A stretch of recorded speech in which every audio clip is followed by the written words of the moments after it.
They scared of my team, they know who I am.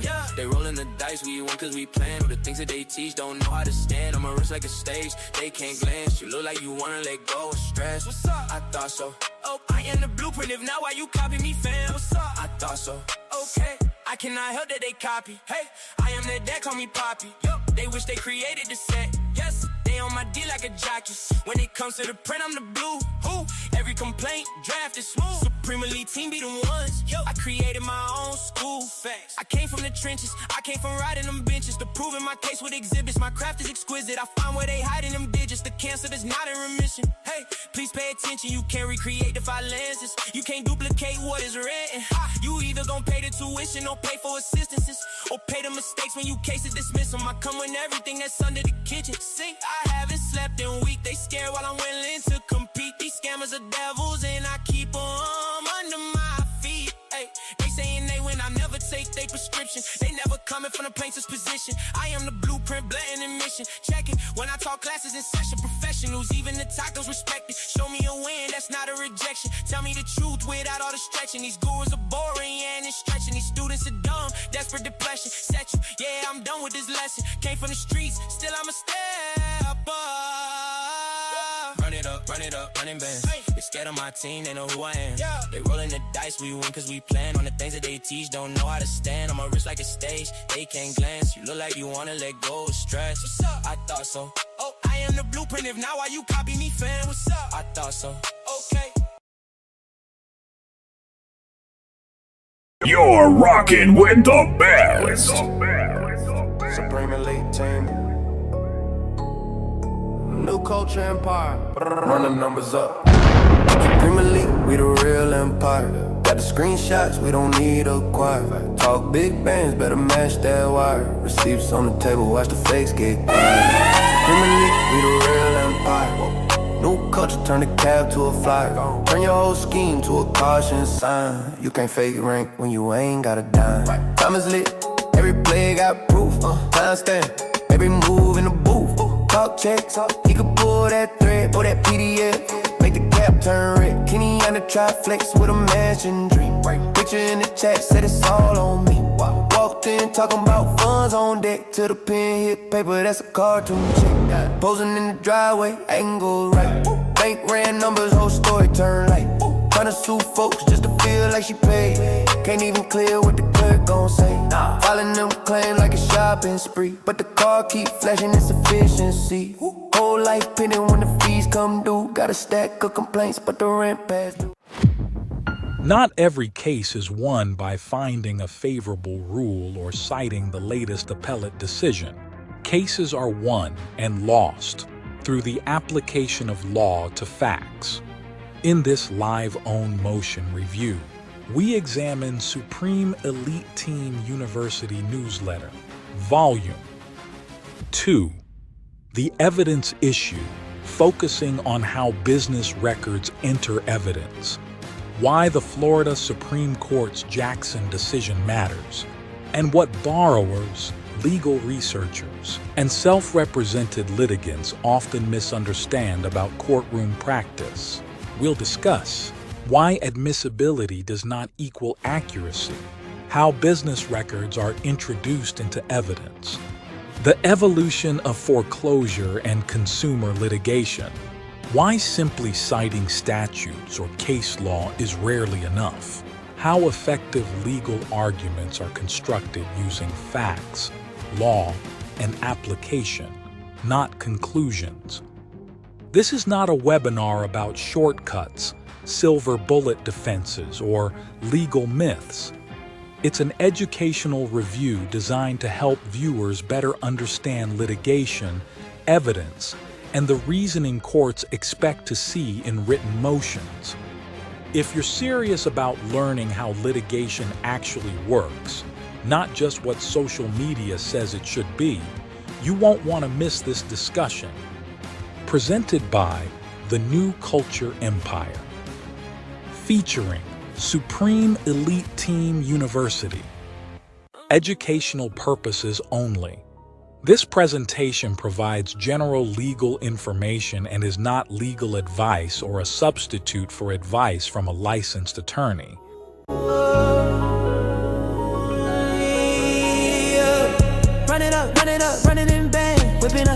got sauce in my hand. She rolling the dice, got luck in that van. Smoking that leaf, going global stand. On my wrist like a stage, I can't glance. You look like you wanna let go of stress. What's up? I thought so, okay. I'm back in this symphony, stuck on the band. What's up? I thought so, okay, yeah. Fresh white tee, chrome on the rim. Big body slide, whole block looks slim. Wrist on chill, but the boy too hot. Turn my last L to a key to the spot. Plug on the phone, said, say, let's slide. Came from the back, now we front row live. Couch full of cash, can't sit, can't fold. Used to pray for a play, now it's overload. Run it up, run it up, running bang, bang. Whipping up heat, got sauce in my hand. She rolling the dice, got luck in that van. She spending that leaf, going global. Ooh, ooh, expand, blue, blue, blue, blue, blue. Shorty too thick, attitude too. Say she want a boss, not a boy in the crew. Stamp my name on the side of her. Yeah. It's about time we had this conversation. It's about time we have this conversation today. Welcome in the building. TikTok, of course, doing double streaming on TikTok. I think triple streaming. TikTok, Facebook, and X is coming soon. Kick is coming soon. Twitch is coming soon. We gonna be all over the place. They may not act like movement is not being made and people are not taking notes, but the amount of emails and the amount of Patreon members that's now joining the New Culture Empire Patreon, please, if you haven't joined the Patreon, please tap in. And for my cloud watchers and my hate watchers, please, man, we know, we understand. We know you're going to double back and watch the videos and watch the streams because you know it's something to watch. But whatever. But before we get started, Don't miss out on this opportunity to litigate like a seasoned professional. Join the Supreme Elite Team University. Thomas in the lobby, folded thicker than a skyline. Credit acceptance on a resume with stories in the fine lines. now, I want to speak about something, and mainly, I guess if you are a non-teacher in this space or a person that, whatever you do, if you're just a casual watcher and trying to learn tips, you might want to stick around for this one because we have another informative stream for you today. Now, one of the biggest things before we get started on the newsletter, which the newsletters, by the way, y'all, the newsletters will be available through subscription on Patreon starting Monday. It's going to keep you up to date with new laws, things like what you about to see today. So, You're rocking with the best. the first thing I want to tackle is the perception that I see a lot, and shout out to TikTok. Shout out to TikTok. One of the perceptions that I want to dismantle, and some of my teachers, some of you, I know some of you may not like what I'm about to say, but it's worth saying. There is a influx of people coming on panels, talking, and they're presenting court as all you have to do is just cite the civil rules, cite the procedures, or just read them.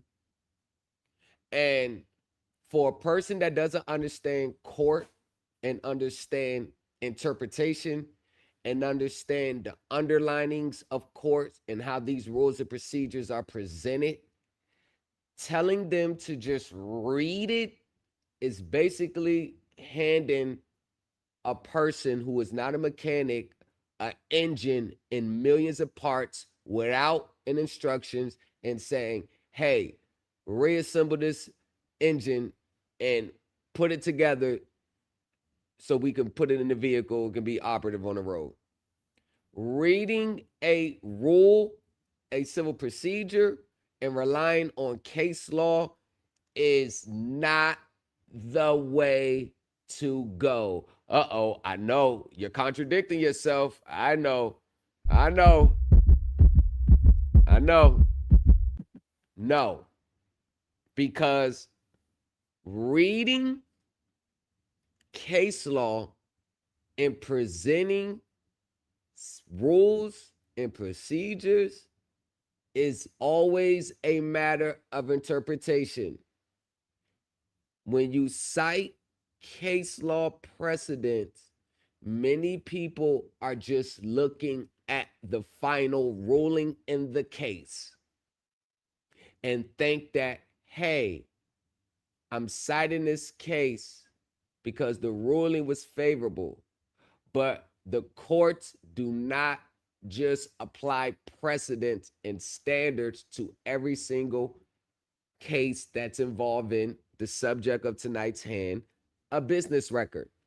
Now, the Florida courts actually has, and I was very interested in their reasoning.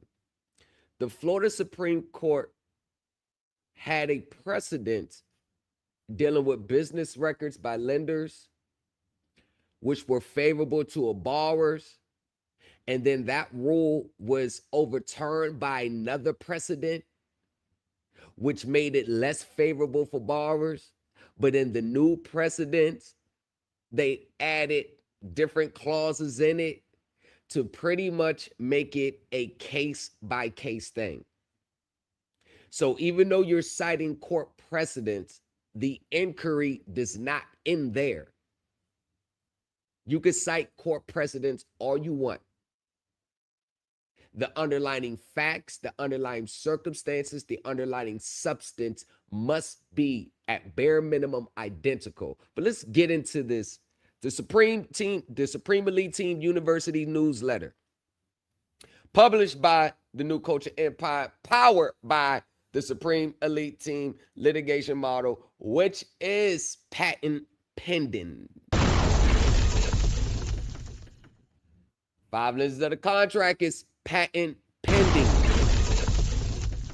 We are developing an app for all pro se litigants where you have the 5 lenses all in one setting. An app that gives you not just what you'll hear online, it gives you, and it's equipped over 400 hours of stress tests, being built by professionals and IT people. One IT guy actually works for, not Deloitte, PwC, one of the big 4 accounting firms. Cyber IT is actually being built by professionals. It has all 50 states rules and procedures. It has all 50 states federal circuits. It has the pro se, has the judicial practice, like for attorneys. It has the handbook for attorneys practicing in all 50 states. And it has some exclusive documents built into it that you will never find unless you know somebody that works on the inside. So it has that actual agreement that I was mentioning yesterday. It actually has that built into it as well. So, Volume 2, The Evidence Issues, How Business Records Get into Evidence. Because I remember the guy that was on the panel with Lee Daniels last night, and he came up after Mark K was speaking. I think a few of y'all was in here on TikTok. And he presented it that all you have to do is just cite the rules of procedure, challenge the business records, challenge the evidence, and that's all you got to do and you'll win. False. They have made it and lowered the threshold so that on the face of these business records, they're going to be admitted. And it's universal. All 50 state Supreme Courts have changed the laws, I ain't gonna say change the laws, made rulings that have made it on its face business records to be easily admitted into evidence. Now, how the business records get into evidence and why that matters to a borrower in foreclosure. The Jackson baseline. Florida catches up to the rest of the country. Florida was one of the last major judicial foreclosure states to settle this question. The Florida Supreme Court's decision in Jackson brought Florida in line with the corporate records evidence rule already used across most of the country. Shout out to TikTok. Shout out to everybody here. Like and share the stream. YouTube, Facebook, like and share the stream. Hey, eat hell. Even if you just watch it from the clouds, you could tap in for a second, like the stream, then you could back out. At least do that. Because we know you're still watching. You can't stay away. A servicer does not need the original teller. It needs a witness who can explain the system. How the Jackson rule shows up nationally. And this is, I'm speaking on something that is national, all 50 states. This is why when you do amount of case law research that I do, and then you look at the reality of these cases, and then you come online, then you hear someone just stripping it down. That's all you got to do to win. That's all you got to do is attack it. That's all you got to do is challenge it. And that's all you need. That it is false. That's not all you need. Florida was, let me see. The reasoning behind Jackson is not unique to Florida. Across the country, courts across the country reach the same result through several related doctrines. Remember, courts operate today principally off doctrines. Their rulings are more today based off doctrines rather than the civil rules and procedure, because they structure the doctrines to fit the baseline requirements of the civil rules and procedure. They are issuing rulings off doctrines today more than the statute and what the rules and procedures actually say. The federal standard, Federal Rules of Evidence, 803 subsection 6, and each state has their version of it. Most states look to the Federal Rules of Evidence as a reference point. Federal appellate courts have long held that a records custodian does not need personal knowledge of how a specific entry was created. A witness qualifies if they understand the system used to generate and maintain the records. Jackson leaned on this mainstream national interpretation. So before then, they needed to know how the software was comprised, how the entries were calculated, what type of data that they use, what type of servicing and the technical IT stuff. They needed all that. Now today, they don't need that. Why does that matter? Because it makes the threshold of getting business records entered into evidence very easy. Why do the lenders want the business records admitted into evidence? Because as soon as the records are admitted into evidence, and it's 2.5 seconds, as soon as they ask the person a question, few questions, the custodian or the witness, bam, bam, Your Honor, we want to admit this. That's the next thing. That's what they tell them to do. In the law handbook that I have that attorneys study from, they said, get the business records. Lily, let me get some. Get the business records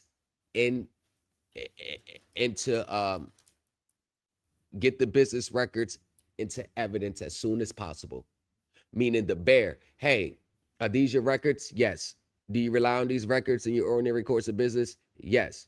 Do you regularly maintain records like this? Yes. Okay, Your Honor, we want to admit this, because they know once the records are admitted into evidence, the burden naturally shifts on to the borrower, which that burden is now high. That's what they're not going to tell you.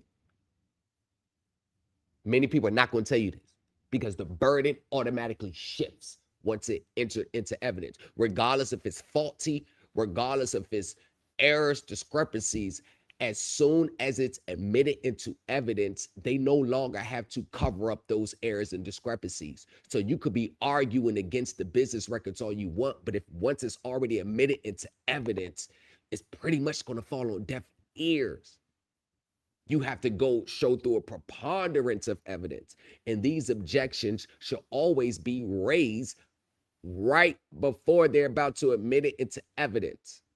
Or if you're having a trial, before trial, you should have a motion in raising challenges to the probably motion in limine. That's a good one once it's structured correctly. I know everybody wants to throw that term around, but you got to structure them correctly, because now today the business records thresholds for them is so low.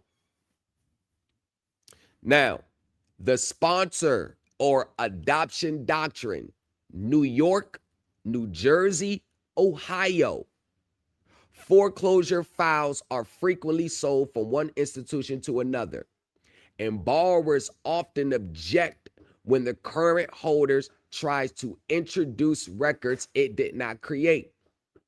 States including New York, New Jersey, and Ohio resolve this with the adoption doctrine. You see what remember I told you the courts are going to make rulings off doctrines, not so much off the civil rules and procedure. They're not.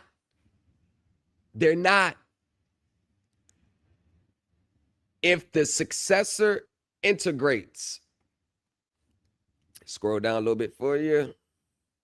If the successor integrates the predecessor's records into its own systems and relies on them in the ordinary course of business, one of its own employees may testify to those older records.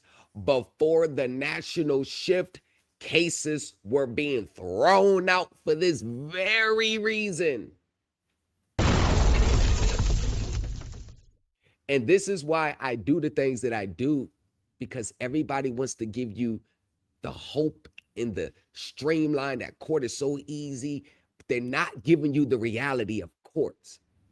I don't need to keep talking about my background. Spent 22 and a half years inside of courts. I'm I think I'm qualified to tell you that I've seen a lot of fuckery over the years in rulings, whether I researched it or watched it with my own eyes.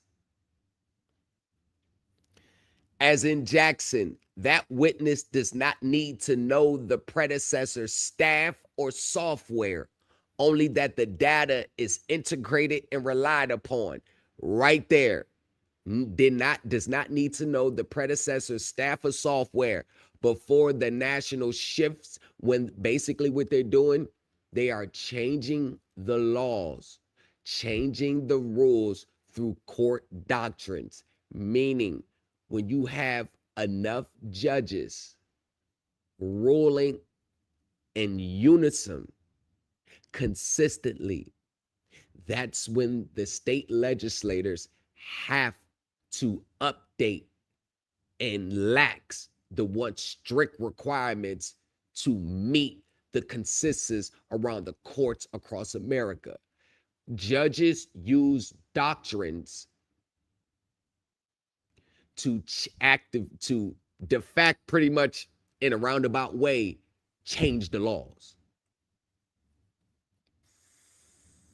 3, inherent reliability, Texas and Illinois. Now remember, you got the sponsor or the adoption doctrine, New York, New Jersey, Ohio. We just read. You got the inherent reliability, that's Texas and Illinois. You see how they're putting a different name to the same meanings? I know many people don't want to hear this. I know they want to hear something that they can go get a template real fast and file it next week and keep their house. I know many people use the judicial system as an extension of their debt elimination program.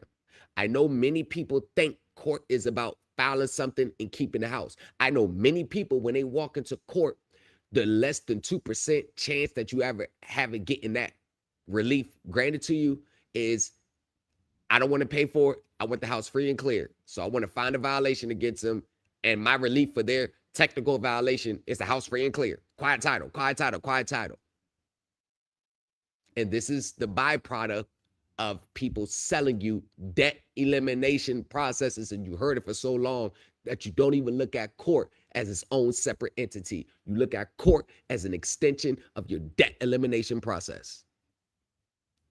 Courts in Texas and Illinois have repeatedly held that regulated financial institutions' ledgers carry an inherent reliability, given the penalties that attach to falsified accounting records.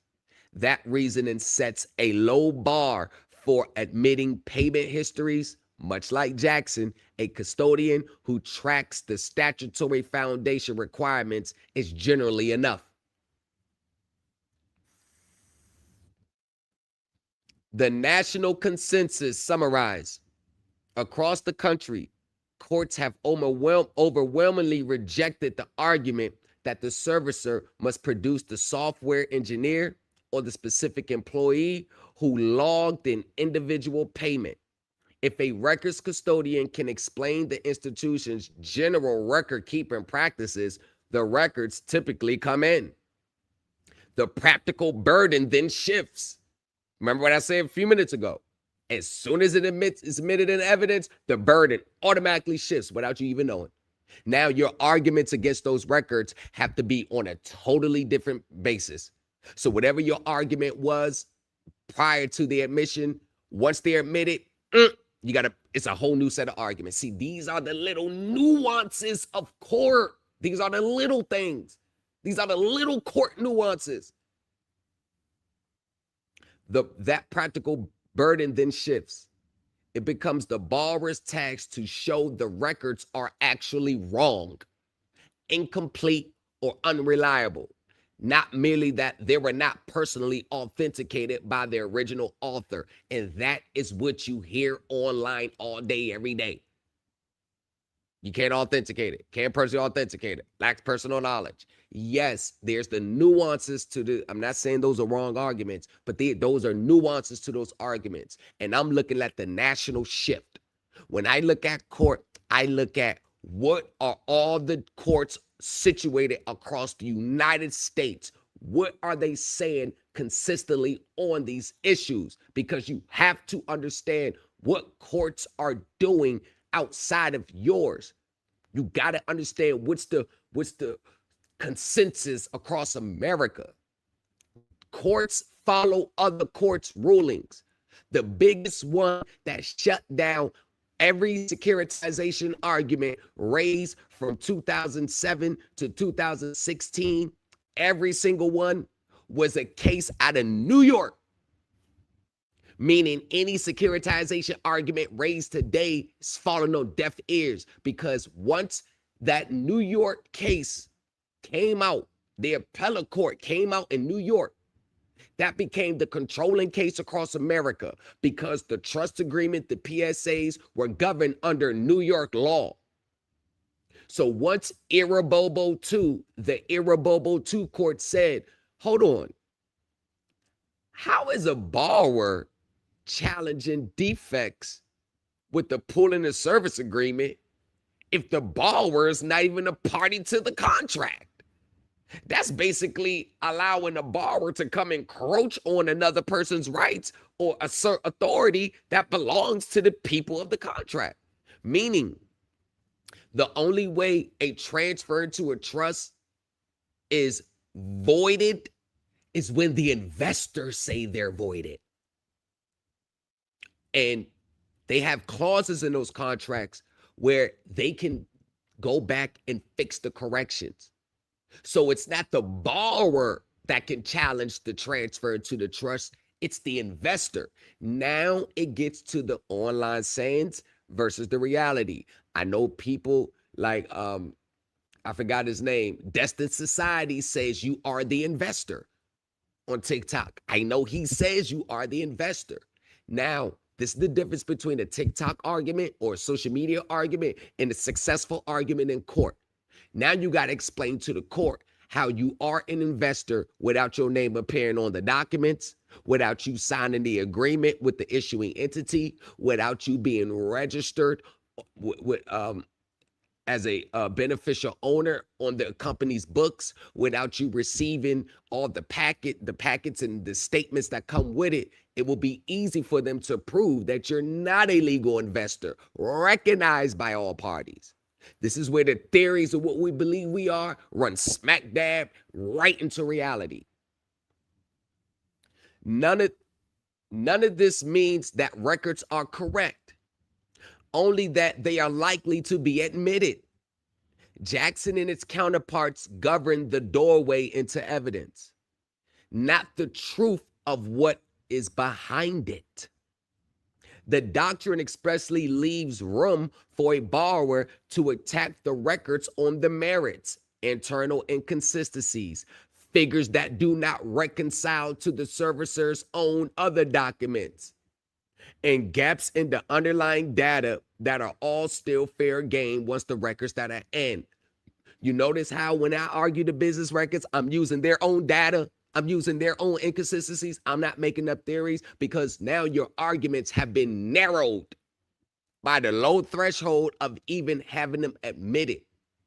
Because before these rulings, if business records aren't admitted as evidence, they can't legally prove the debt against you. So now the bar is low for them to be admitted. Now your arguments against them have to be narrower. This is what I call the nuances of court. Now, the task shifts from keeping the records out to proving from the servicer's own numbers that they are wrong. See, this is I abandoned a long time ago trying to fight to keep the records from even getting admitted. That is a losing battle. So when people say just challenge the business records, challenge the records, I question, in what capacity are you challenging? Before they're admitted into evidence or after? Because if you think you're going to stop these records from being admitted into evidence based on this national consensus, based on this universal doctrine, you are only lying to yourself. You're giving yourself more credit than what you should be doing. Basically, in order for the judge to not do that, you will set new precedents, in which they're easily going to take to appellate court and get it overturned, because these rulings came down from the Supreme Court on down. You will never stop these business records from being admitted into evidence. I think you should just shift your focus to attacking the records on internal consistencies, figures that do not reconcile the servicer's own documents, and gaps in the underlying data that are still fair game. Remember, we prove the only way you can do this, you have to prove from their own records they admitted that the numbers are off. The fight rarely turns on whether the ledger comes in. It turns on what happens once you show the ledger doesn't add up. As you can see, a real life example, this is the same problem that Loan Depot is having an issue with. Yes, those records were admitted into evidence, but yet 2 hearings later, they still haven't got the judgment, because I understand how the court's going to look at this. So I narrowed the argument. In the words of Louis D. Brandeis, an attorney, later Supreme Court Justice, Other People's Money, 1913, sunlight is said to be the best of disinfectants. Electric light, the most efficient policeman. Think about what that means. Sunlight is said to be the best of disinfectants. Electric light, the most efficient policeman. Think about what that means. Think about what that means. I know you can't just try to hear it with your conscious brain and then think you're going to figure out. You got to let it soak in. You got to be patient with yourself to let information soak in, instead of trying to analyze information you hear against your belief system. It's another issue with this space. As soon as there's new information coming in, many people scan it against what they believe is true. So there's already a biased disposition. When precedent turns, a ruling that favors borrowers is not permanent. Under the doctrine of stare decisis, courts generally follow their own prior decisions and the decisions of higher courts within their system. But that principle has always coexisted with the power of a higher court or the same court sitting later to narrow, distinguish, or overturn what came before. And that is the nuances that teachers need to start teaching their students. The narrow, the distinguish, because many people have filed and appealed and they cited precedent and they thought they was going to win off that prayer. Y'all said the same thing in here. And when they get overturned, you notice, what does the courts do every time? They always make a distinguishment between this case and your case. This what keeps the floodgates opening on one single ruling. Because if it was the way they said it was, all you got to do is just cite the case and that's it. No, precedence doesn't mean you just cite the case. Oh, it's precedence. People want their house back. All right, I'm going to cite it for mine. No, they're going to make that distinguishment. They're going to make that inquiry. Now, a single favorable appellate decision can reshape years of pending litigation. A single later decision addressing the same doctrine can just as easily narrow it back. So you had it was in Florida, the MySlack that said, if you don't know the data, you don't know the systems, you don't know the software, you're not going to get the records admitted. When they came with Jackson, the Supreme Court said, no. They don't need to know the software. They don't even know the integral data. They don't even know how it was built into the system. All they got to do is explain that they have knowledge of it. It narrowed it back to that. You get what I'm saying? This is how court rulings always do. This is why you should always stay up to date. And court is not a part-time thing. Court is not just relying on the same cases from years back. Court is a continuance research. Stand up to date. If you really understood what it took to navigate just bare minimum officially through court, a lot of people would not be trying it because of the complexities and its nuancy ass nature. You're rocking with the best.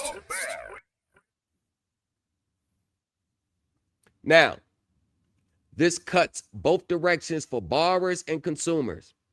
A rule that opened the door to a claim in one decade can be partially closed by a later ruling that tightens the standard requirement, narrows the statute's reach, or simply reads the same facts differently. Yeah. Litigation strategy built entirely on today's favorable case laws carries the risk that the case laws moves before the litigation concludes. You should never build your entire case just on case law, what the case says. You gotta have the doctrines. You gotta have your interpretation of the rules. It's a lot that goes into the pot. 3 decades in summary: consumer and foreclosure litigation from 1995 to 2025.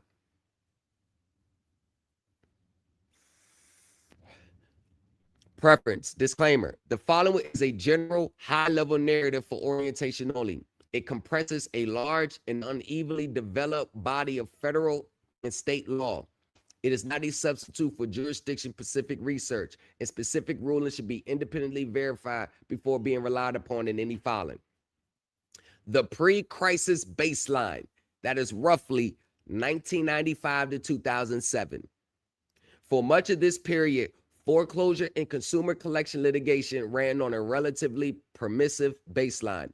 Courts generally accepted a servicer's or holder's standing to foreclose without close scrutiny of the assignment chain, and TILA, FDCPA, and RESPR claims were litigated but rarely reshaped the underlying mechanics of servicing. Borrower favorable rulings in this era tended to be narrowed and fact-specific rather than doctrine shifting. This is when I say courts make their rulings off doctrines today, not so much off case laws. It's the doctrines that they use to make these rulings. If you are not aligning your facts up when you're citing a case and you're not starting your sentence off This has been well settled law. The Fourth Circuit has consistently held. The Virginia courts have consistently stated. If you're just citing a one-off case, I'm telling you, I used to think that's all we needed to was case law. I used to think that's all you needed was case law. So I understood how case law can be interpreted multiple different ways. And your reliance on it, it could be distinguished, it could be narrowly construed. So basically, when you cite a case law, courts are not going to apply the general construction of the case. It's not going to apply its general ruling. It's going to narrow it down to fact specific. Unless your facts are adding up 100% to that case may not do you as much good as you think. Because if there's difference in that case, in your case, and only thing that you cited is because the borrower was able to defeat a foreclosure, and you think that that's all you needed to cite it in yours, you don't understand court. The foreclosure crisis wave, roughly 2008 to 2012. Y'all have heard me talk about this a lot. The 2008 financial crisis produced the single largest borrower favorable shift in this 30-year span. And I told my group on Telegram, for decades before the crisis, borrowers, it didn't matter what you raised, you was losing. All this talk about we could win and win, before 2008, you wasn't winning nothing. You were losing a foreclosure. But since the country was mad at the banks, the court said, you know what? They've been taking advantage of y'all for so long. We're going to start giving y'all some leeway. Around 2012 came, they said, nope, that's it. That's it. All right, the securitization arguments from 2008 to 2012, once 2012 came around, they said, nope, you had enough. Why do you think no securitization arguments win today? Why do you think when you see someone talk about fighting a case and they bringing up securitization, even the pro se litigants in this space, y'all know who you are. You're not going to be like, yeah, you're right, I did raise that argument and lose. You're not going to say that, but you know what I'm talking about. Revelations about robo-signing and defective assignment practices led courts in multiple states to scrutinize standing far more closely. Now, I studied this era intently for 2 years straight, the whole culture around the crisis, from the bankruptcies to the largest securities firms, to the class action lawsuits, down to the consumer-facing claims. I've read over 2,000 pages of a bankruptcy filings by Bear Stearns. 2,000 pages. Documentaries, books and law reviews all around that time. And this is how I can confidently say 98% of mortgage defense teachers online today, their mortgage defense tactics are from the 2008 and 2012 era. It's from that era. Hey, your ex Inc. I'm telling you. Shout out to Lawful Living for the roses. Shout out for the roses, y'all. I ain't mean to miss, my bad. Massachusetts and Banya's decision. I've studied that case intently. The decision held that a foreclosing party must hold a valid recorded assignment at the time it foreclosed, not merely obtain one later, and required strict compliance with the state's power of sale statute. Similar standing and documentation challenges succeeded across the other statutes during this period, and state attorney generals pursued the multi-servicer national mortgage settlement addressing robo-signing practices industry-wide. Why? Because the robo-practice industry, it made it on 60 Minutes. That's how bad it got. It made it on 60 Minutes. Hell, I got emails from attorneys back then, had a foreclosure case from 2009, email saying, hey, I need you to backdate this assignment to this date. All right, don't worry, I'll take care of it after lunch. A bank official actually did a year in prison behind this. No, they are literally backdating assignments. to make it seem like they got the assignment before the foreclosure was initiated. Whole time they got the assignment like 2-3 months after commencement started. But when they went to court, they backdated the dates. The dates. So basically, 2 or 3 months before the case started, they didn't have the note. When discovery came, they end up getting the note after the case started. I'm talking about the assignments. When they file a lawsuit against you, they don't show the chain of assignment. So it came out in discovery, and the lawyer did some hella research to find the emails. And yes, they was backdating these assignments. So they wasn't taking place when they thought they was. Now, similar standing and documentation challenges succeeded across other states during this period and stated, yeah, they already robo-signed and addressed it. Consolidation in the first narrowing round roughly 2013 to 2016. Remember when I told y'all it was around the end of 2012 when they said, the securitization, chain of assignments, late transfer and the remix, not no more. Not no more. Not no more. Because I told you I followed the whole thing and I started to see the shifts in the court. If you got in 2007, 2008, 2009, you was pretty much good on these arguments. The judge was going to scrutinize them. And if they didn't have the right to foreclose, it was over. Around that time, since it was securitization was blowing up, they didn't go back after you. They couldn't find the documents. When 2012 came around, it was a wrap. It was a wrap. By the time 2013 hit, your securitization arguments were dead.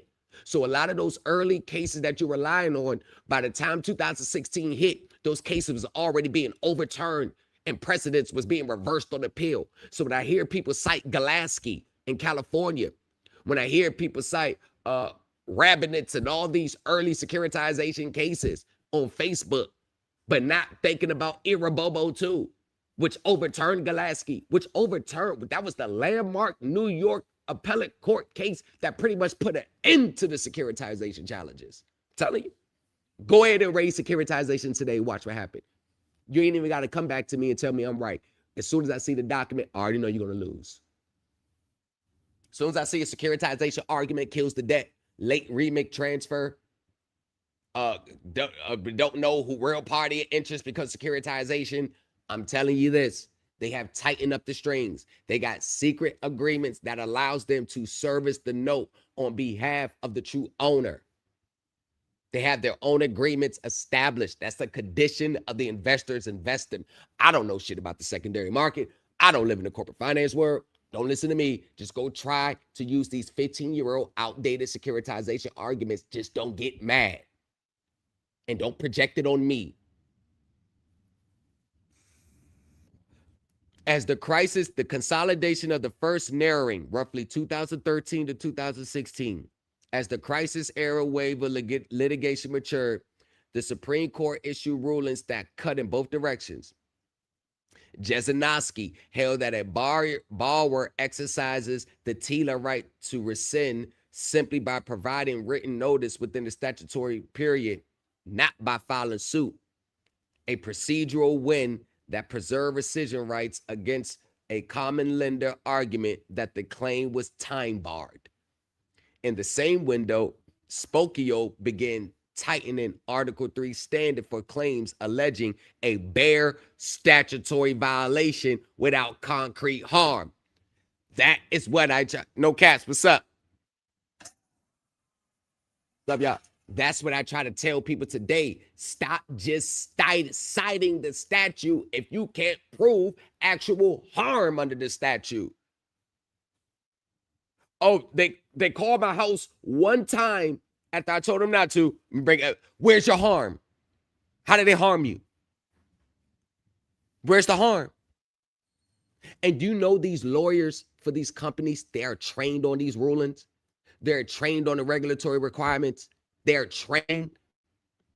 They instituted a whole new training on chain of assignment, custody, like they're being trained. So they're already looking out for these things. And if you're in a mortgage, if you think especially in the mortgage disputes, they've tightened all the loose ends up with those. That's why I say online, it's not, they make it seem so easy. If you are a true litigator, you know how difficult court can become, how nuanced it can become. If you're new at this, you don't have enough experience to understand what I'm saying now. Now, in the same window, Spokio began tightening Article 3 standard for claims alleging a bare statutory violation without concrete harm, a doctrinal shift that will prove far more consequential for consumer state litigations in the years that follow. Just shifted the doctrine again. The standing contraction, roughly from 2017 to 2021. This period saw the Spokio trajectory extend in ways that narrow borrower and consumer remedies. Obutsky held that firms conducting a non-judicial foreclosure are generally not debt collectors for most purposes under the FDCPA, removing that statute as a tool against a substantial share of foreclosure-related conduct in a non-judicial state. TransUnion versus Ramirez held that even a statutory violation, including under the FCRA, does not by itself confer standing for damages absent a concrete real-world injury directly relevant to furnishing and credit reporting claims, since a technical inaccuracy that caused no demonstrated harm may no longer support a federal claim on its own. But this is what they tell you to do today. Manufacture FDCPA and FCRA claims just to go get a bag. Well, I do this shit in real life. You're rocking with the best.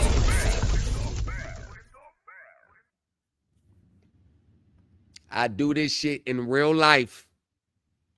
That's why I don't believe half these people online when they talk, because I see what the real world's going on. I don't believe them. I don't care. I don't believe them. I know what the reality is. You think you're going to keep manufacturing FDCPA claims, putting about 50,000 requests, and as soon as they don't respond to all of it in time, you go run and file a lawsuit, hey, $1,000 for this, $1,000 for that, trying to chase the money through lawsuits. Yeah, this is why they don't ever show every day a new lawsuit win. One and in between. You know, it's a teacher. You know that they don't ever show. All right, we won. Hey, I'm in this case. Hey, we won. Hey, another one this day. Hey, another one settlement this day. Hey, nope. It's few far in between. The only time you see them is when they posting. One thing. It's the only time you see them, because they not even winning them all. You know what I mean? FDCPA claims has been dismissed that they won't talk to you about on here. I checked the docket sheets. I know the data. Pretty much. Let me just tell you this. On social media, FDCPA claims are a slam dunk win. In the real world, out of 10, maybe 2 has real legitimate harm. Because it's hard to prove actual harm when your intent is to look to get money out of them in the first place. So you're going to use any little thing that you think, and you think that told you the doctrine shifted. Statutory violations used to be the standard.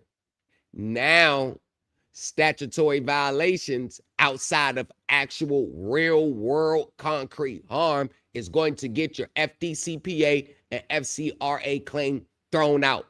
So for you people that's manufacturing these lawsuits to chase a bag, you will never be able to prove the standard now. Not the standard under the statute, the standard under the doctrine. Remember, the judges use doctrines to pretty much get around laws, to pretty much change the laws. Remember, the laws, the statutes, they follow the statutes. Let me just say this. These statutes are written broadly for the most part. So if I have every single court denying people's claims because although they brought a technical violation under the statute, but they haven't proved real world and concrete harm. But the statute doesn't say real world concrete harm per se. The courts have just rewrote the rules to the FDCPA, FCRA claims without Congress ever having to change the laws, because now the rulings are going to control the statute. Yeah, this is a technical violation, but you don't have real world harm. You don't have real world harm. Now, bam, the statute has just changed. A new addition to the statute, you must have concrete and real world harm. AKA, they just changed the law through a court doctrine. Man, y'all better listen. 22 years at this, you start to see shit that, yeah, you will see this shit. You've been around the hot dog stand as long as me, or longer than me, you'll start to see how these things change without Congress ever having to touch it. Now, the present landscape. Recent years show no single national directions so much as parallel, sometimes opposing movements. At the federal level, the Supreme Court's 2024 decision upholding the CFPB's funding structure removed a significant threat to the agency's continued rulemaking and enforcement authority, preserving one avenue of consumer protection. At the state level, for evidentiary rules governing foreclosure litigations have moved towards the servicer, not the borrower. At the state level, evidentiary rules governing foreclosure litigations have moved toward the servicer, not the borrower, meaning it's favoring more the servicer now, not the borrower. So you think I believe all these? Oh yeah, we beat the servicer, and we did this, and we did it. Stop it. I know you want to paint a perfect picture online, but you're dealing with someone with 22 and a half years of experience. You're not fooling me. You may fool the people in your chats. You're not fooling me.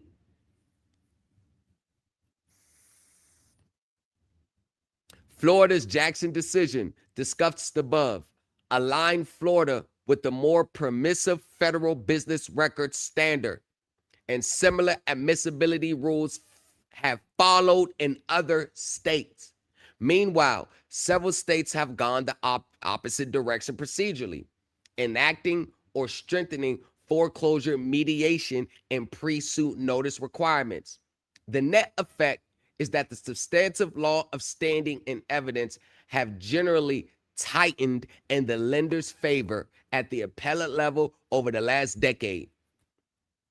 While procedural and disclosure protections have been in place while procedural and disclosure protections have in places been strengthened at the state legislative level, two different levers moving independently. The lesson of 30 years is not that the law bends one way, it's that it keeps moving. And a claim built only on today's most favorable cases will need to survive tomorrow's least favorable one. That's all it takes is for to change the course of your litigation is one ruling to come out. That's all it takes.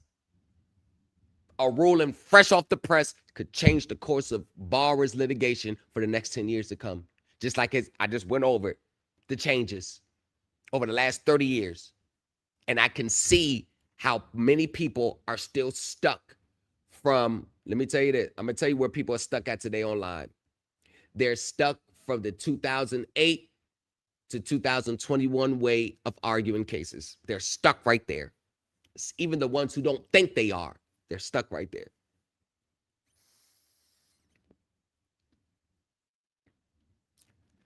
Citing the rule is not the argument. A recurring piece of advice given to pro se litigants is to read the rules. The federal rules of civil procedure, the federal rules of evidence, the local rules of the district. That advice is necessary. It is not sufficient. And treating it as sufficient is one of the most common reasons a well-founded position loses. What gives the authority to do that, though? The judges, see, here's the authority. The Supreme Court has the final say on how laws are interpreted. So it's not the actual law that they're disregarding, it's the interpretation of the law. That's the nuances right there. It's the interpretation of the law. Courts, I'm telling you, the professionals know this. Law journals, this has been a topic of conversation for the last 30 years. How courts are silently changing the laws through rulings, through interpretations. Because since the Supreme Court gets the final say on how statutes are interpreted, even in the state level, once the Supreme Court puts out an interpretation that is more favorable to a lender or a servicer, they have effectively altered the borrower's litigation. They're not violating the law per se, because statutes, and I've been for a while, statutes, court rules, court procedures, case law is all a matter of interpretation.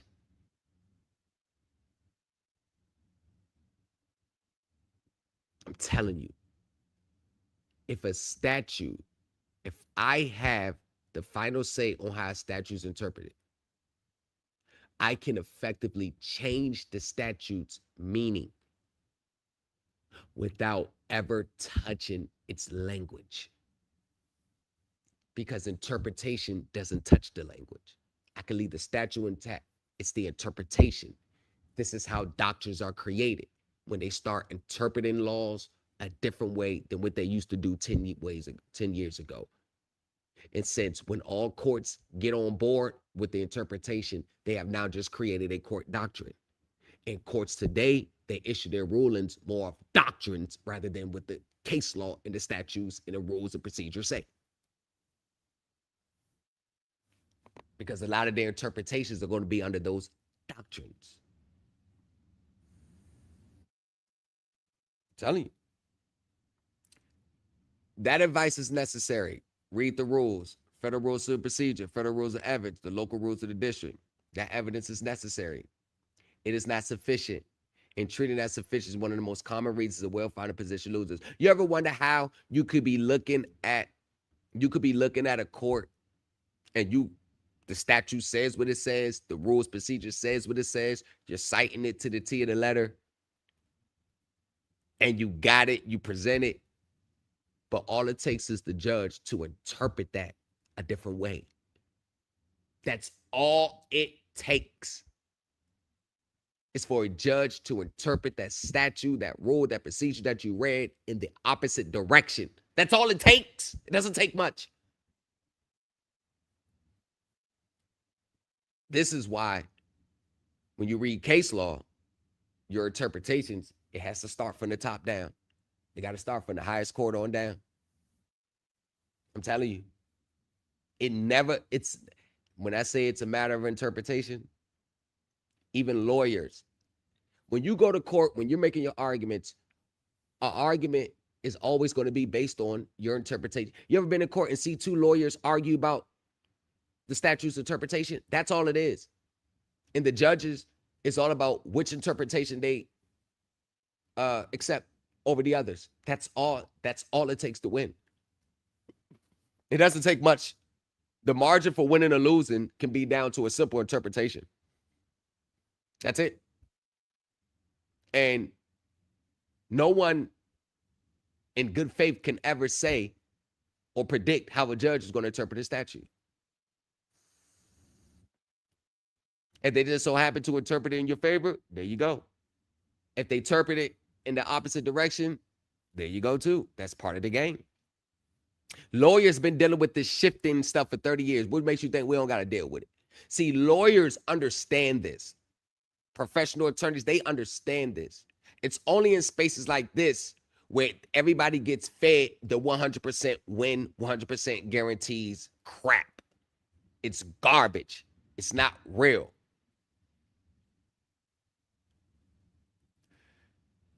By applying doctrine, you're circumventing this. By applying the doctrines and being in line with the doctrines, you're putting yourself in the best position to win. Yeah, I mean, you're putting yourself in the best position. Remember, it's not about the statute or the rules or the procedures that you're reading. It's not even about that. It's about how does this district consistently interpret this statute?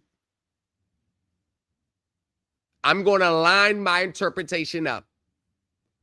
I don't even try to interpret what the statute means because I don't do that. It doesn't matter what I think the statute says.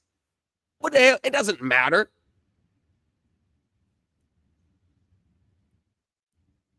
So you're saying there's no such thing as a silver bullet that contradicts what some guy contradicts what TikTok.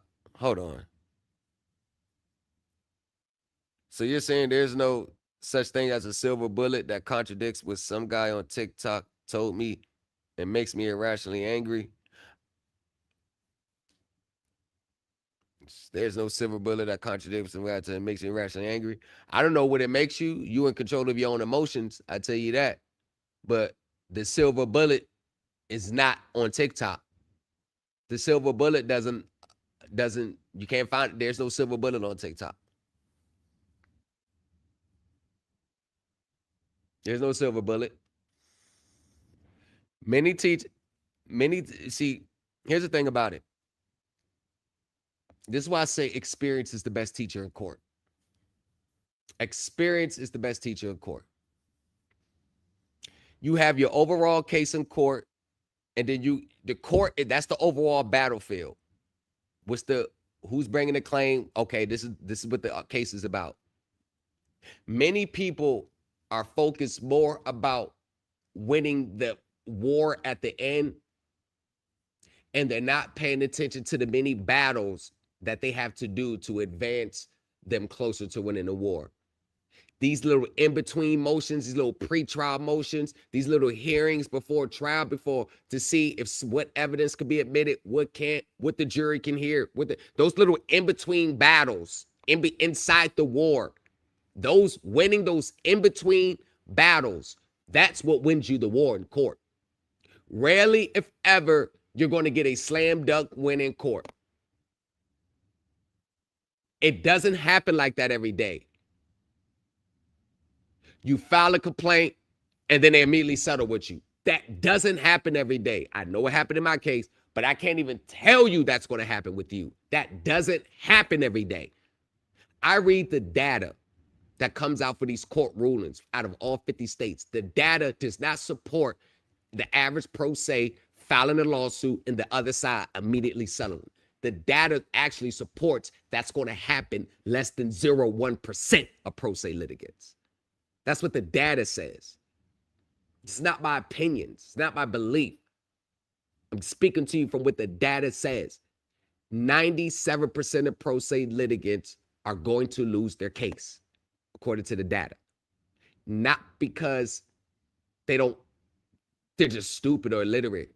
It's because the nuances in navigating through court, they're not prepared for. They're too inexperienced. That's just like a person stepping into the ring and you're a rookie and you're going against a 3-time defending champ. Or this is your first year in the playoffs and you're going against a team who just won the last 2 championships. Experience more than likely is going to overcome them. It's the intangibles is why many people lose more than they win. It's the intangibles. It's the experience. It's being able to understand how fast court moves, understand how to pivot on your argument on a dime, your in-court arguments, your in-court presentments, when to object, when to strike, when to file more. All these things you can't prepare for because it's all going to be based on the circumstances in that given moment. You can kind of gauge how it's going to go through your experience, and experience allows you to anticipate. And when you can anticipate, you can kind of shut things down before they get started. then you have to understand the other side who you're up against. How do they usually litigate? What is their game plan? What do they do? Court is not just file this document, that's it. That's why if you want to dive into this world, you can't be 1 foot in, 1 foot out. You got to either go all the way or go pay your bills on time or go hire a licensed attorney. But thinking your first time ever, the average person is fighting their case for the first time, stepping in court for the first time because they got a foreclosure. That is, I would never advise anyone to put that much pressure on themselves. I can see if they 5 years of doing this, 10 years, I'm fight my own case. But the average person is fighting their case for the first time, and their first time only reading the rules and even trying to comprehend them is in the last few months. You're going up against people that have been doing this shit for years. Why can't we look at that same reality just like we'll look at that same reality in any other, whether sports, doctors? Why do we have to ignore that reality just because we're on a social media app? Why isn't that reality applicable here?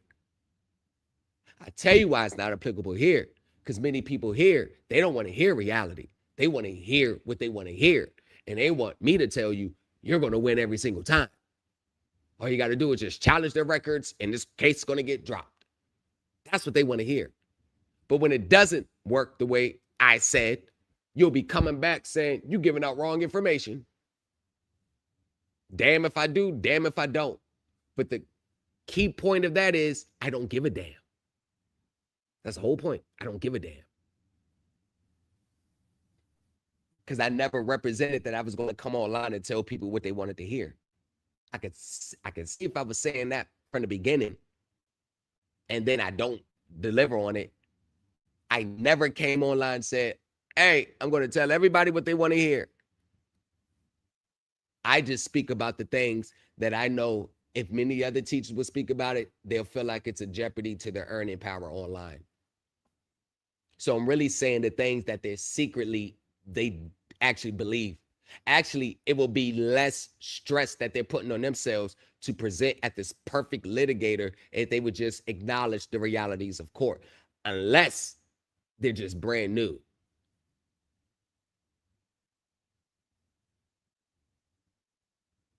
And I find it very interesting that all these people who says they've been doing court for 10 years, 15 years, like that dude, Antonio Luis Ferry, I've been doing this for 20-something years, but he loses every single case.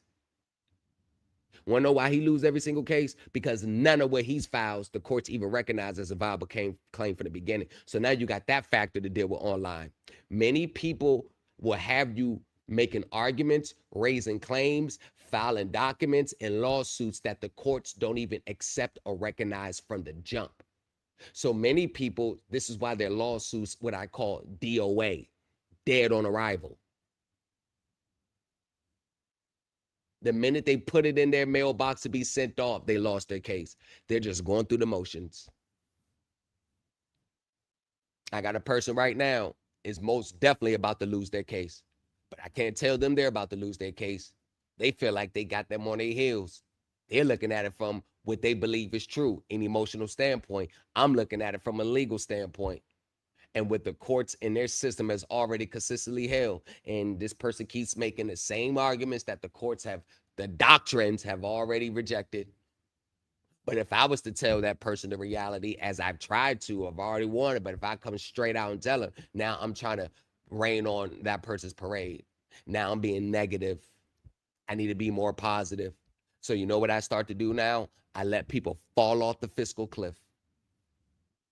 Fall right off. And I stare over the cliff and be like, well, another one bites the dust. Told you so. And I keep it pushing.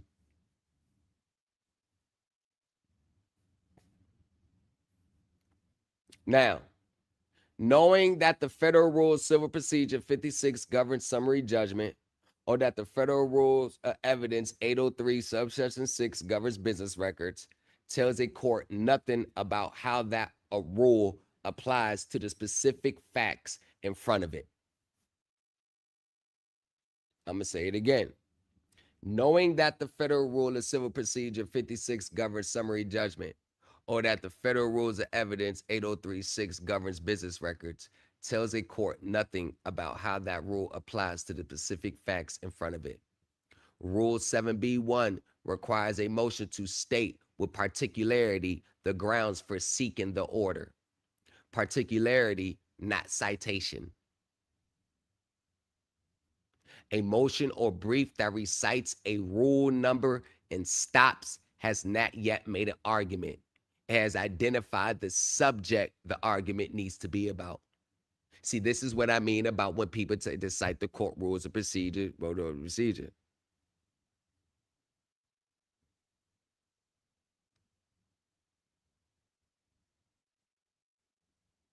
So, very good information. Avoid the interpretation, nuance, applied doctrine, not rely on statute, not 100% necessarily, because the statute just really tells the court this is what the argument is about. But now the courts are not going to stop there. The specific facts of the underlying elements has to align with what the statute forbids or prohibits. Forbids and prohibits. And then when you get to precedents, if you're going to cite precedents, the facts and specific facts of that case has to be narrowed so it aligns exactly with this case here, not just general citations of it. And I see another thing that a lot of people do that is a caution. Many people always, it's a term that the courts call making a legal conclusion, meaning I wrote a RESPA, notice of error. They responded by just give me this one document. They didn't respond to this other stuff. Because they failed to respond to these other requests, they violated 15 USC 1692G. That right there, you just put yourself in your own shitter. And it's so hard to get through to people because one out of every other pro se litigant is going to have in their motions a legal conclusion, basically telling the courts what statutes was violated. Oh, you violated, by them doing this, they violate the statute. Or by not doing this, they committed fraud against me. That's what the courts hate. The Supreme Court set the standard. Supreme Court of the United States.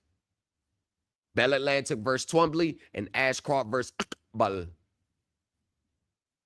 I think, yes, Iqbal. If you don't want to get your case dismissed, do not cite a legal conclusions.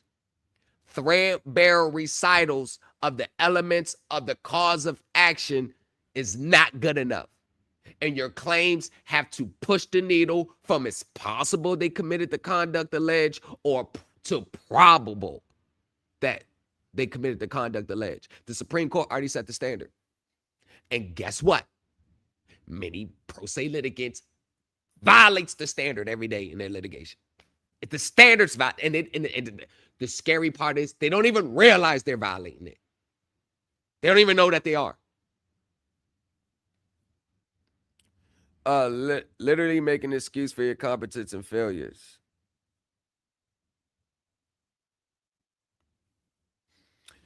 I guess they are. You don't know shit. That's why his clients are failing. Taxpayer slayer at your ex.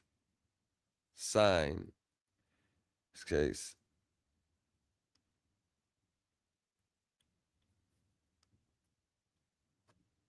What's going on in these comments? So you can tell you don't know shit because he's reading, not speak from experiences to tell. Taxpayer slayer. You must don't know who I am. How many times do I have to speak from my experience? How many times do you want me to speak from my experience? How I'm just trying to speak from my experience. Oh, no. I did the, hold on. You broke a rule. You broke a rule. You broke a rule. You broke a rule. You want to talk shit? You want to talk shit? You gotta at least you just started a new. You have no followers. You just started a new. Nah, you can't create an account just to come talk shit. You can't create an account just to come talk shit. Nah, remember what I said? If you talk shit, you gotta be able to show face to face. You gotta come face to face to talk. You can't just create a new account and start talking. You gotta be able to show your face. But I will tell you this though.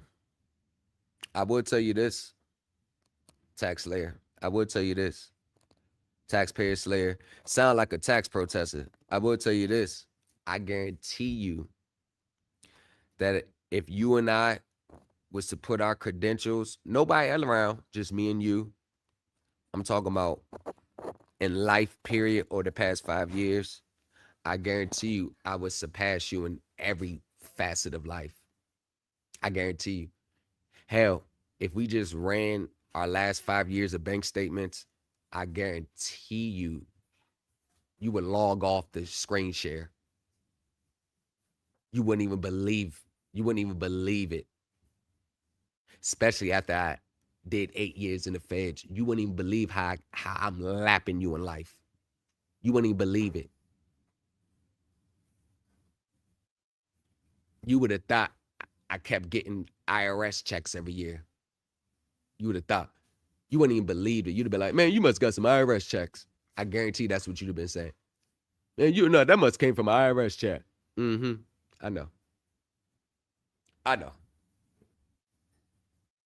And there's people that's actually seen my real receipts in real life. So I don't have to lie about anything. Actually, let me tell TikTok something, YouTube something. Let me tell you something. Y'all are kind of late to me. Y'all kind of late. So everything I'm telling you is like people that know me that's on these apps too, they've already heard it before. So it might be new to y'all, but they've already heard it before. They said it all. They've seen it all. They've heard it all. They saw it all. They've seen the receipts. They've seen it all. They see how I live. They see how I move. They see my vehicles. They've seen it all. They see what I own. They see what I do. They see my receipts. They've seen it. Trust me, they've seen it.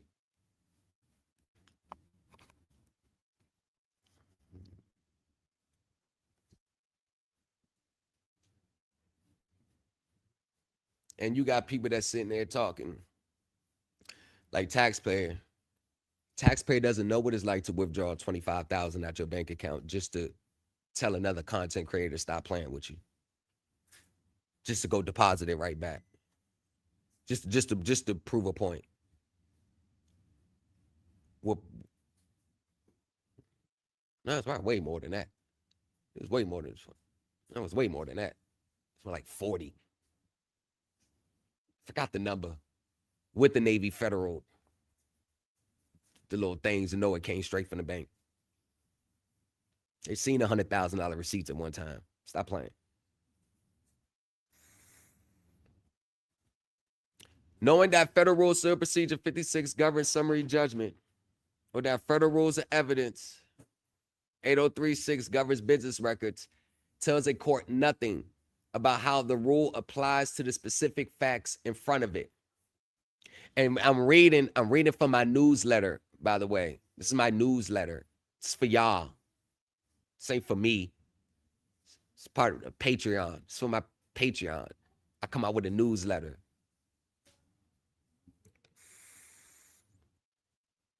Rule 7B1 requires. Oh, let me just say one thing. You notice how any other company and stuff that comes out with a rule, like a newsletter, a bulletin, and then you got editors, then you got contributors, you got writers, then you got editors. So the fact that you're reading an investigative report, and since it wasn't the person who gave the investigation, since it wasn't that person's initial experience, the reporter doesn't know what he's talking about. When investigative reports do this all the time, when I'm reporting on the waves and the changes of the court system. Told you I've been 22 and a half years in courts. You don't think I've had these experiences over the course of 2 decades? Over the course of 2 decades? You don't think I've actually went into court on my own to know what this is like? You actually think I don't know what court is about? You really you don't believe you don't believe that yourself.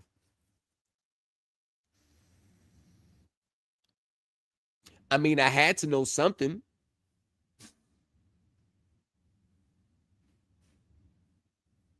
I had to know something. I had to do something right. Because if you really want to look at the clock, if you really want to check the clock, I'm still standing on that mountain alone. We getting into September. It's almost there. I'm still standing. I haven't seen the gurus pop up with the same results since January 30th. Since we closed that issue down. I haven't seen them pop up all across the board with it.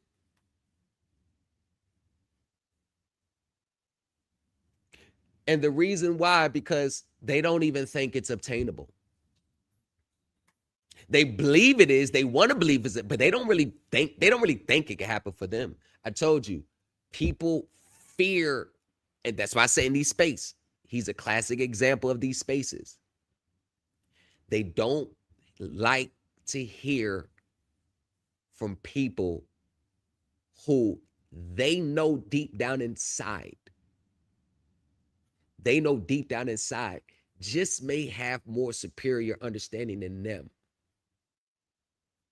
Because many people in this space, they hate the fact to see that you have been successful in the things that you talk about. They have to try to find an angle. But I've raised the standard so high, no one can ever say, I don't know what I'm talking about. Because I went earlier this year and did the impossible. You can never take that away. So obviously I know something. A motion, when an argument actually requires professional advocacy, the difference between citing law and arguing it, like I haven't been in front of that and with my lawyers watching them back and forth. Like I haven't seen it. Like I haven't seen these pretrial motions. Like I haven't seen arguments in front of court. Like I haven't seen it. Like I haven't been in it. Like I haven't been sitting at the table taking notes while my lawyer's going through a slugfest with the government. Like I haven't sat there and took notes over the course of 20 years. Nah, I don't know what I'm talking about. And living through it. Like I haven't argued my own motions in front of a federal judge. Argued, not recite, argued.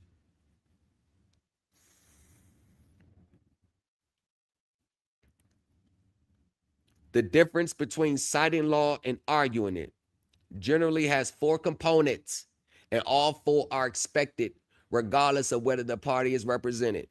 The rule or standard that governs, stated precisely, including any elements or factors it requires. Second, the specific facts of the case tied to each element of that standard. Not the facts in general, but the facts that satisfy or defeat each requirement or rule imposes. I'm not speaking on something just because it's newsletter.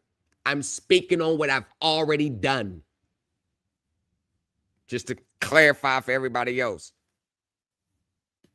I'm speaking on what I've already done. I've been there, done that already.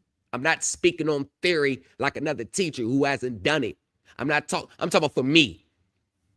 Before I get to everybody else, I'm going to talk about me first. Before I get to a client, I'm going to talk about me first. Because I don't believe in having the answers for everybody else if you don't even have the answers for yourself. I'm not trying to take no shots at Marquet, but I got to point it out. He was up there on Lee Daniels' channel for like almost 2 hours talking about what everybody should do on a mortgage. But when it came to itself, oh, I paid mine off. See, I don't believe in that. I believe before you start telling other people what to do, you need to be a living example of what you teach and preach and advocate for. The problem with me is they can't take my living example away. That's what they want to take away. And anybody that asks, well, what have you done? They're just brand new and everybody else knows it. That's the problem in this space. Everybody can teach everybody else. But when you turn the cameras back on them and say, what have you done? They have nothing for you. What have you done on your own? They have nothing for you. Well, have you done this? They have nothing for you. And I don't even talk about the second one. I gave you 2 different positions. I gave you the plaintiff and current, and I gave you the defendant. Same outcome. I don't even talk about the second one like that. I don't even talk about it like that. But I gave you 2 this year. The reasoning, number 3. We go back to number 2 again. The specific facts in the case tied to each element of that standard, not the facts in general, but the facts that satisfy or defeat each requirement the rule imposes. Number 3, the reasoning that connects the 2. Why these facts under this standard produce this result, including engagement with the language courts have used in applying the rule before.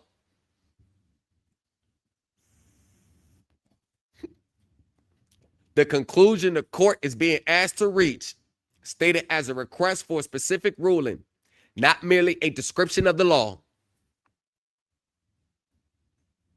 Once again, I've done this already. Want to know why? Because I follow what the professionals have been successful in. Haven't followed no other social media teacher. I follow with the professionals. Matter of fact,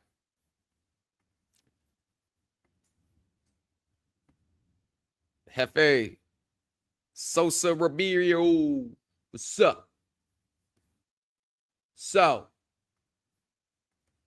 it's coming from another professional, a person that tax layer would never, ever run across in his life. Won't even nowhere near to be in the same room as this person. According to your conversation with your friend, the attorney, what we go over in group is right in line with the legal standards and the professionalism on how it has to look and what you need to know when you attack these people. The words that he used was, you're going about it standard operating procedures. You're rocking with the best.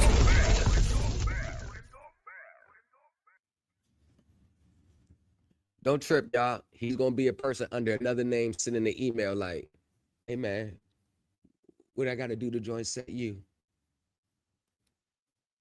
They know that if I offered them, hey, yo, come sit in my class, man, they wouldn't turn it down. Privately, behind the scenes, they wouldn't turn it down. They'd be like, bet, here's my number. They wouldn't turn it down. They wouldn't turn it down. They can say all they want. They wouldn't turn it down. This structure is taught to first-year law students at IRC.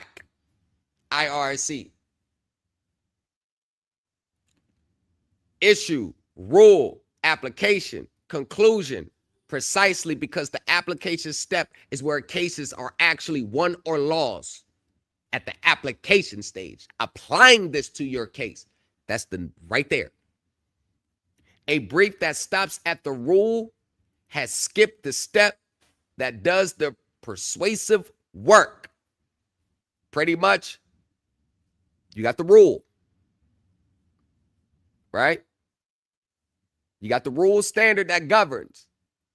Many people stop right there. The rule or standard that governs stated precisely. State precisely how the rule governs, including any elements or factors it requires. The specific facts in the case tied to each element of that standard. So every facts in my case, I tie it to each element of the standard. Ask Darren. Ask Darren.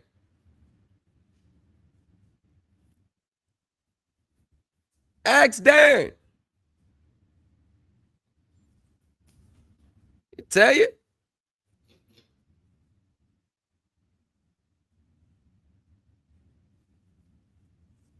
My what experience? He said what experience? More experience than you, I'll tell you that much. The reason that connects the two, why these facts under this standard produce the result, including engagement with the language courts have used in applying the rule before. A precedent is argued by analogy, not recited. Citing a favorable case is the same problem in a different form. A court does not follow a prior decision because the case exists. It follows a prior decision because the reasoning in that case applies to the case now before it. The reasoning on why they use this is looking beyond just what the overall case said, looking beyond it and finding the substance of the case, the reason and why the judge ruled this. See, this is something that has to be looked at the outset. Or you could just continue to cite the case just because what the final order said or the final opinion said and risk the judge applying its narrow distinction. You risk the judge saying, well, you cited this case, but you ain't say much. Let me look deep and see if the reasoning in that case even aligns with yours. And if it doesn't align with yours, you're going to hear about it. You're going to hear about it in the ruling. And if the reasoning of your case aligns with precedent and the judge still doesn't want to, still applies the law incorrectly, when everything adds up, all four things add up, now you have preserved your rights on appellate review. Y'all, we got to stop acting like appellate courts don't exist. And that's going to be in my next newsletters. Why appellate courts exist. Many people don't understand why appellate courts exist. They exist for a reason.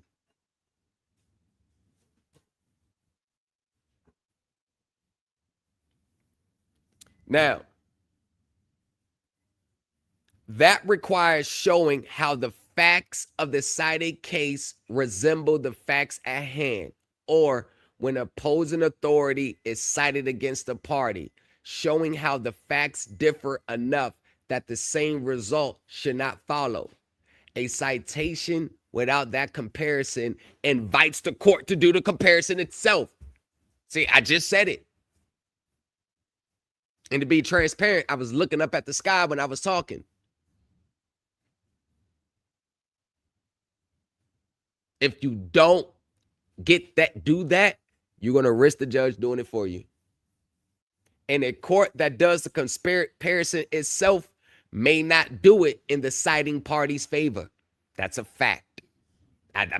Don't let the judge distinguish, do the comparison. It's your job to do the comparison for the court. Your Honor, why does this case apply to my case? And you can't apply the standard just because there's you're challenging assignment and then that case is challenging assignment. No. You gotta go beyond the surface. You got to, the underlying elements of that case. Because you may have a case that you want to cite against a servicer where the judge ruled favorably for the borrower. But in that case, you may be citing something dealing with your current servicer, but the facts of that case, they was talking about a prior servicer. You see what I'm saying? That narrow distinction could cause the judge to rule adversely for you, although that case got the favorable ruling. This is what I mean.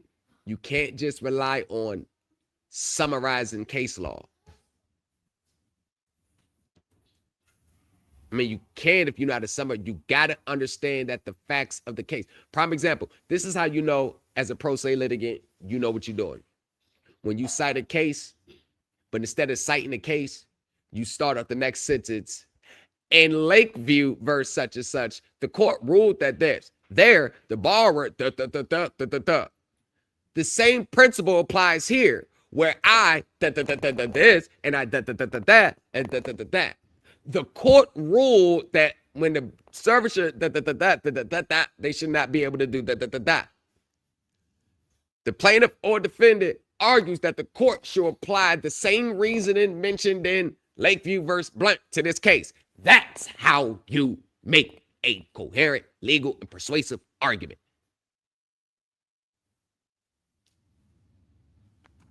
That's how you do it, because you satisfy the rule and the standard that governs. You have the specific facts of the case, and you have the reasoning that connect the two case, and then the conclusion that you ask the judge what they should do. Bam, right? Bam. Can't ever say I ain't getting nothing to you.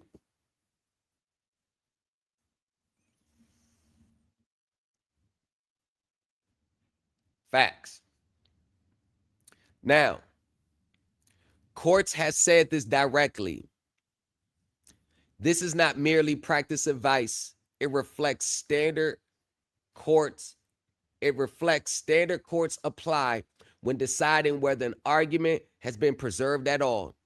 The Seventh Circuit put it memorably. A court is not obliged to research and construct the legal arguments open to parties, especially when they enjoy the benefit of representation. They were talking about a pro se litigant. And more bluntly, judges are not like pigs hunting for truffles buried in briefs, meaning you think you're going to attach 75 exhibits and 75 pages and go pull a SEC file and attach it to your case, which some of my clients had told me their past gurus or legal beagle teachers online told them to do. I said, if you don't strike that SEC file off the record, you lay no foundation for it. It really doesn't have no applicability at this stage. You didn't have no exhibits list. You didn't even explain why would a regulatory disclosure requirements were applied to a consumer transaction. You ain't even get to that. You just well, the SEC file here, Your Honor. This is why many people who still attach SEC filings still lose. You don't lay the proper foundation. You're not connecting the dots. Then that requires you to have understanding of connecting the five lenses of the contract together. That means you will have to connect. I'll tell you what you have to connect. You have to connect the corporate finance lens, the regulatory lens, the investor lens, the consumer lens, and the legal lens. Then you can have that conversation. If you're not connecting those lenses, leave those SEC filings out your place. It's not going to do anything to help you. Actually, it's going to hurt you. I've seen cases, trust me, I've seen it with my own eyes, where the lawyers file a motion to strike, no applicability to this case, never laid a foundation, and the judge struck the SEC filings. I know this is what they tell you to do online. I tell you, got to stop looking at what just people tell you online if they're not telling you from a point on their courts, how the courts operate. You don't have to believe I don't understand court, because I really don't have to prove anything to anybody. And I've pretty much already proved it to the people that knows me. I've already proved it, so I don't feel like I got to keep telling you, because I've already proved it, and you don't have to look far to see. I'm not one of these mystery wins people. I'm not ever going to tell you about anything without showing you. So if you haven't seen it, that means you haven't looked closely. And like I said, TikTok, you don't even have to leave this app to find it.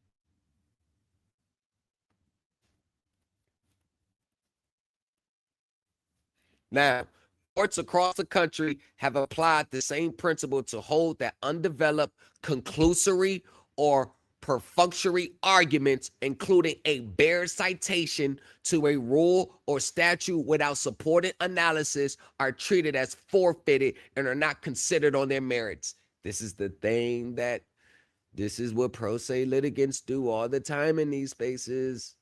Self-represented litigants do receive real accommodation. Pro se pleadings are held to less stringent standards and are construed liberally in their favor on matters of form, but that leniency has consistently been described by courts as applying to pleading formalities, meaning you don't have to say the technical legal words. You may even have it formatted a little bit, but as long as it's clear enough to where they get what you're trying to say, they're going to construe it like you said it in a legal professional way. Meaning we get what you're trying to say, so we're going to take it as that. Courts have applied to pleading formalities, not as an exemption from the underlying legal work. As the Supreme Court has put it, courts have never suggested that procedural rules in ordinary civil litigation should be interpreted as to excuse mistakes by those who proceed without counsel. Basically, they're not going to reward you for not getting an attorney. A pro se citation to a rule is read charitably as to its form.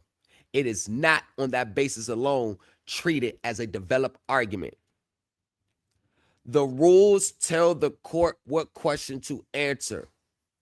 Only the argument tells the court how to answer it and why the answer should favor you.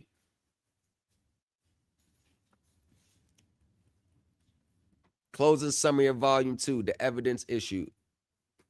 The issues trace a single thread from the courtroom door to the argument that has to be made once records are inside it. 1.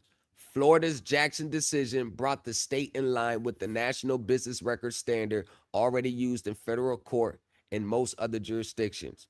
Records come in through a custodian who understands the system, not one who personally witnessed each entry. The same reason appears nationally in 3 forms: the Federal Rule 8036 standard, the adoption doctrine used in New York, New Jersey, and Ohio for records inherited from a prior servicer, and the inherent reliability standard applied to regulated financial institutions in states like Texas and Illinois. Admissibility is not accuracy. Once records are in evidence, the task shifts from the party challenging them to show from the servicer's own numbers that the records are wrong, incomplete, or internally inconsistent. And for the tax slayer, before he got up out of here, because what I don't do is faceless avatars who just created a channel. You want to engage in me, put a face on your avatar, and you're not hiding behind the clouds anymore. And forgot to tell him this. Not only am I telling you this, not only am I speaking from experience, but I gave you a real in-court application of it.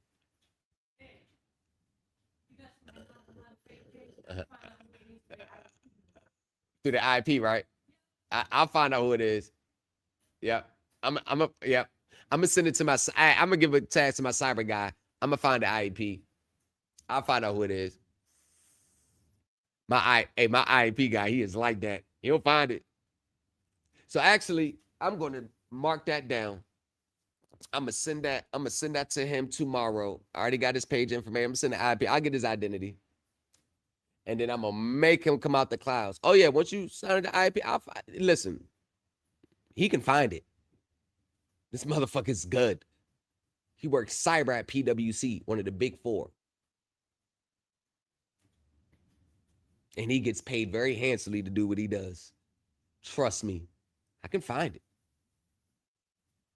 I can find it. Your IEP, yeah, I'll find it. You ain't gonna be able to have for long. Precedent itself is not fixed. Favorable rulings from 2008 to 2012 foreclosure crisis were followed by a decade of standard decisions, Spokio, Obdutsky, TransUnion vs. Ramirez, that narrowed the paths available to consumer plaintiffs, even as some relief arrived through other doctrines and other branches of government. None of the above does any work by itself. A rule, a doctrine, or a favorable case is the starting point of an argument, not the argument. The party that only cites has left the court to decide the cases unassisted, and the court left to do that work has no obligation to do it in that party's favor. This is where the issues leave it. Know the rule, know the record, and then do the harder work of telling the court, specifically and in writing, why the two together compel the ruling you are asking for. Comply for the material supplied for this issue. Titles and outlets are listed as provided. Verify each source directly and against primary case law before relying on any in the following. So this part of the citations. Ibanez versus U.S. National Bank, 2011. Jesnovsky versus Countrywide Home Loans, 2015. Spokio Inc. versus Robinsons, 2016. Obdutsky versus McCarthy and Holtus LLP, 2019. TransUnion versus Ramirez, 2021. CFPB versus Community Financial Services Association of America, 2024. Florida Business Records, Jackson Overview, MTG Law, Admissibility of Records and Foreclosure Actions, Supreme Court, Florida. This was a law firm. So part of this newsletter, these are the citations. Actual real case law. And then JD Super Legal News. Florida Supreme Court sets the standard. JP Super Legal News. Florida Supreme Court clarifies requirements, key points. DowLegal.com. Catching and Killing It in Federal Court. Courtslaw.jotwell.com. Kettner Trial Materials. Penn Law Group. Legal Jurisdiction. USA Guide. LexisNaw. Next Law. Establishing Foundation for Business Records. Insight. Case Mind Commentary. Law Review Article 8036 Analysis. Scholarship.richmond.edu. White Paper on ICS Records. JuvenileCompact.org. Judicial Notice of Intent Evidence. Johnny.com. Case Law Compilation on the Adoption Doctrine. DyingDrain.com. The Business Records Exception to Hearsay Rule. Penkusky Law Firm. Law Courts Adopt Integrated Business Doctrine. JD Super Legal News. New Jersey Appellate Division. Unpublished Opinion, 2006. Florida Real Property Business Litigation Report. All cases, 2018. Hainers versus Kerners, Supreme Court. Liberal construction of pro se pleadings.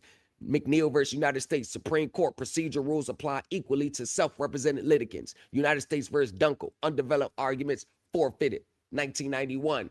All cases from the newsletter, all publishings from the Supreme Elite Team newsletter are viable, research, legal, professional, and case laws from themselves. You're rocking with the best.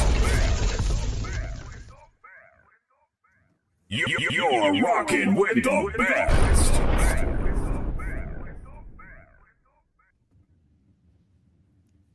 That's what comprises of my newsletters. If it ain't from professional sources, I don't cite it. Now, I was going to get into a real life, one of my emotions that I've put together with all that taken in, how I construed and crafted this motion, but it's running late. The clock is running, and I got to get ready because we got things to do in the morning. So I will catch y'all on the back end. Are rocking with the best. Supreme Elite Team. New culture empire. Run the numbers up. Supreme Elite, we the real empire. Got the screenshots, we don't need a choir. Talk big bands, better match that wire. Receipts on the table, watch the fakes get quiet. Supremely, we the real empire. New culture, turn the cab to a flyer. Turn your whole scheme to a caution sign. You can't fake rank when you ain't got a dime. Time is lit, every play got proof. Time stamp, every move in the booth. Talk checks, he could pull that thread, pull that PDF. Make the cap turn red. Kenny on the triflex with a mansion dream. Picture in the chat, said it's all on me. Walked in talking about funds on deck. Till the pen hit paper, that's a cartoon check. Posing in the driveway, angle right. According to your conversation with your friend, the attorney, what we go over in group is right in line with the legal standards and the professionalism on how it has to look and what you need to know when you attack these people. The words that he used was, you're going about it standard operating procedures.